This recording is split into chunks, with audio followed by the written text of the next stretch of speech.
Welcome to NPT TV. I'm Tamara Forlansky. And I'm Randall Mauricio. Targeting the best fundraising prospects has always been important. Today, we talked to Nelson Bowman from Prairie View A&M University about being ethnically sensitive to donors. But first, here are your headlines. We're out of here. New rules on board appointments. And Clinton launches a micro-lending plan. The bosses at two major nonprofits came back from the July 4th holiday to announce they're leaving. Calling it the right time for a transition, Council on Foundations President and CEO Steve Gunderson says he will step down September 1st after 6 years on the job. And from the Urban Institute, Dr. Robert D. Reischauer will leave at the end of 2011 after serving as president for more than 11 years. In 2005, after 8 terms in Congress representing Wisconsin's 3rd District, Gunderson succeeded Dorothy Ridings. Ridings spent 9 years as president. In an open letter on the council's website, Gunderson says, "Some will tell you there is never a good time for a transition in leadership. I don't agree." During Reischauer's tenure, the Urban Institute established the Urban Brookings Tax Policy Center, formed the multi-institutional Calder Consortium on K-12 education, and refocused its interdisciplinary research about welfare reform on low-income working families. Federal employees may soon be able to serve on nonprofit boards without the approval of their agencies, ending a 15-year ban. The Office of Government Ethics, or OGE, published a proposed rule in the Federal Register to change a regulation prohibiting federal employees from serving in their official capacity. It would overturn a rule from 1996 when the Department of Justice's Office of Legal Counsel interpreted an ethics regulation as prohibiting an employee from serving in an official capacity as an officer, director, or trustee of a nonprofit. The OGE has pushed for changes to the regulation, and in its rule proposal, OGE notes the conflicts between an employee's job and his financial duties to a nonprofit are more theoretical than real. Former President Bill Clinton launched a micro-lending initiative aimed at helping owners in the nation's hardest-hit regions stay afloat. Known as Kiva City, it was announced during the annual Clinton Global Initiative Summit, and it will be spearheaded by micro-lending nonprofit Kiva.org and Visa Inc. Kiva City will extend small business lending strategies used to fight poverty in some of the world's poorest nations to American cities like Detroit, Milwaukee, Pittsburgh, and others. The loans are typically about $7,000 and are used to pay rent, buy equipment, or to cover other daily operations rather than major capital investments. Kiva President Premal Shah says in this economy where lending has tightened up, these kinds of alternative sources of capital are becoming more and more necessary. If you're looking to spend a little extra on education, we've found your school.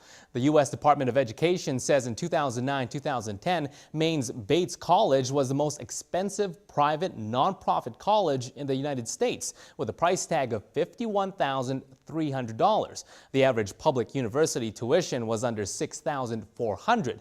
The price for Bates includes tuition and fees. Connecticut College in New London is second with $51,115 as their total for the same expenses. Vermont's Middlebury College rounds out the top 3 at $50,780. The average tuition in 2009-2010 for nonprofit private colleges was $21,324 without room and board. Topping the tuition list is Sarah Lawrence College in Bronxville, New York, charging $41,968 for tuition only. Targeting the best fundraising prospects has always been important. Nelson Bowman, Director of Development at Prairie View A&M University in Texas, joins us to discuss being ethnically sensitive to donors. So Nelson, why should nonprofits be thinking about specifically targeting ethnic groups when it comes to their appeals and giving programs? Well, if you pay attention to any of the demographic studies that are showing up, it seems like on every network, the majority population, which is made up of ethnic groups, African Americans, Latinos, Asians, Native Americans, is growing at a tremendous rate.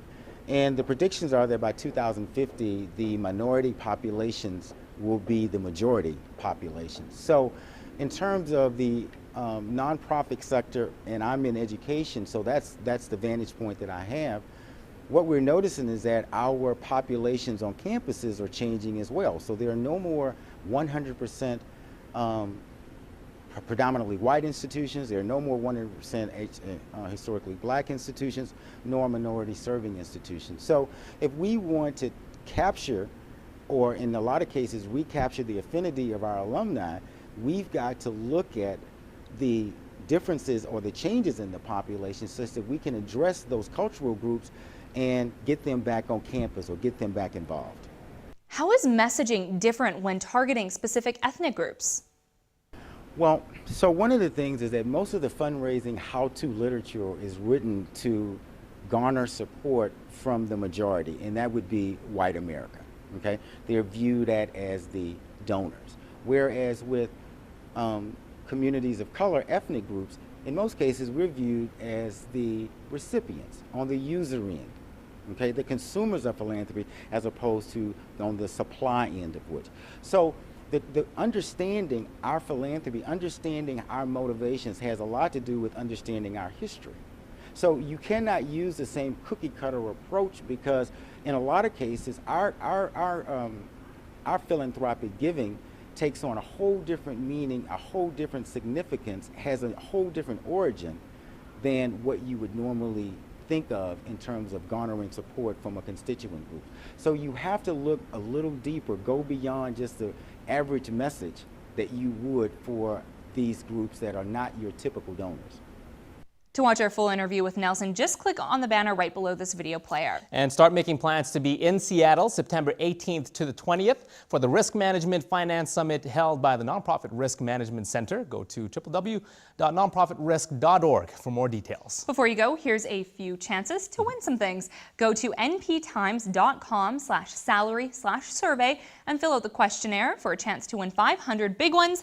And you also get a free executive summary of the results. Nice. And hey, do you work for a great nonprofit? If so, go to bestnonprofitstoworkfor.com and compete for the 2012 Best Nonprofit to Work For. We'll see you in 2 weeks.